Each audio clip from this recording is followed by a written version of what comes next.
Educação familiar repressora.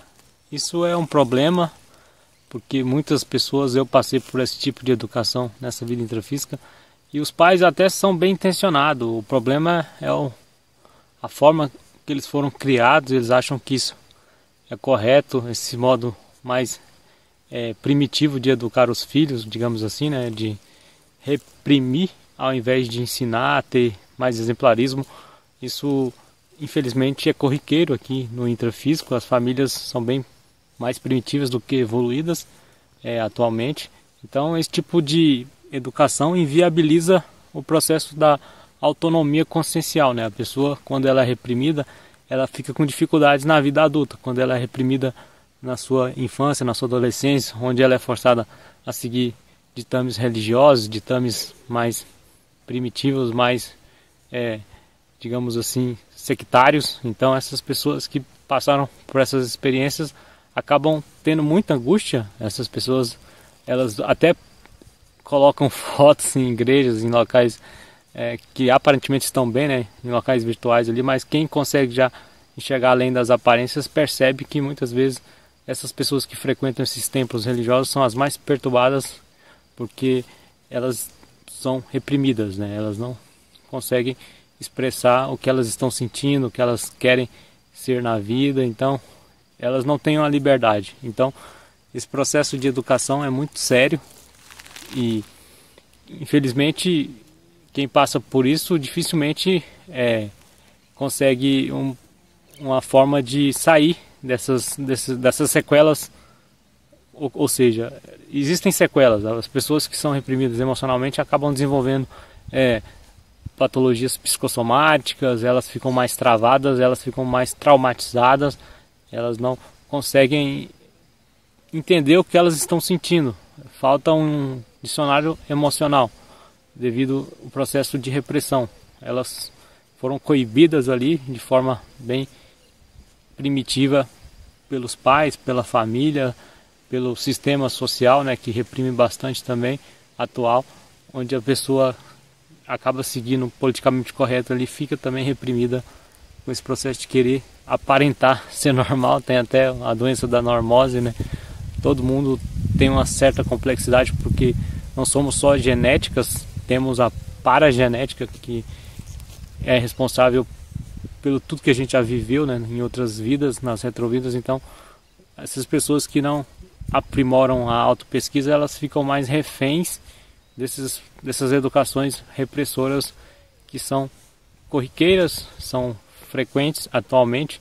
E como escapar disso, né? Você que passou por isso e acabou sendo reprimido, e como ter um caminho mais curativo para sair disso? A pessoa tem que investir em autopesquisa. Eu sempre bato nessa tecla em autoconhecimento, ela entendendo que alguns aspectos ela já ressomou, renasceu, reencarnou, ela já trouxe com ela. Alguns aspectos são inatos, as ideias são inatas, elas diferem das educações que elas acabam recebendo, das imposições que elas acabam recebendo, que não são nada evolutivas. Então esse processo de conhecimentos inatos, ideias inatas, a pessoa tem que pesquisar o que ela tem de inato, que já trouxe com ela devido às experiências de vida passada. Ao fazer isso, ela começa a ampliar esse processo autopesquisístico, né, de autoconhecimento.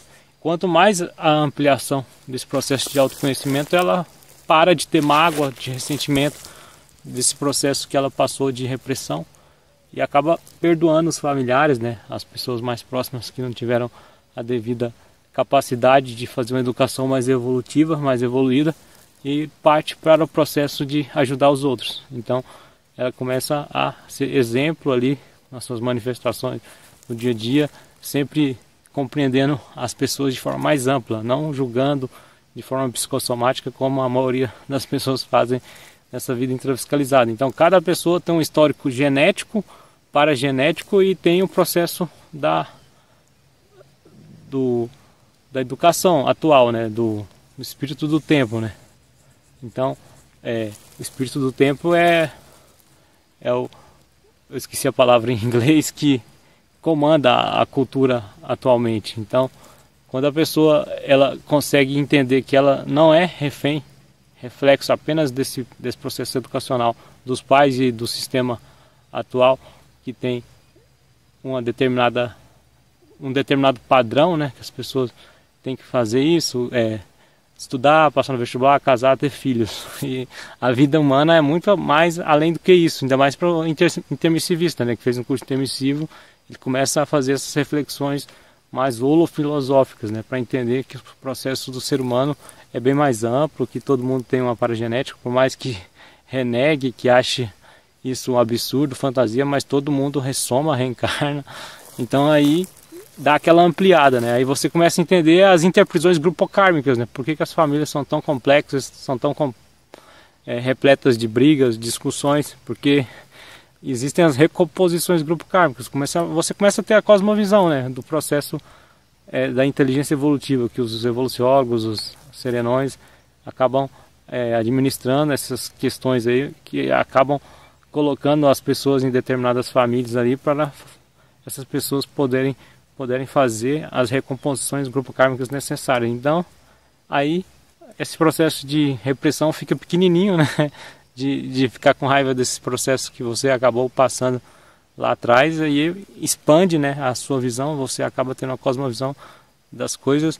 Então, é isso. A pessoa tem que ir além do espírito do tempo, além da forçação de barra dos pais, dos sistemas sociais, para encarar ela mesma ali de frente, de forma autopesquisística, num processo de autoenfrentamento autopesquisístico sadio. Ela compreende esse processo aí que acabou passando por essa vida de repressão na família e começa a perdoar todos à sua volta. Espero que vocês curtam esse vídeo hoje e até a próxima segunda. E mais uma vez tem um princípio da descrença, não admita nada de forma automática aqui ao ver esse vídeo. Reflita, refuta, tenha as suas próprias experiências, ou seja, você que está me vendo, utilize o princípio da descrença. Até a próxima segunda.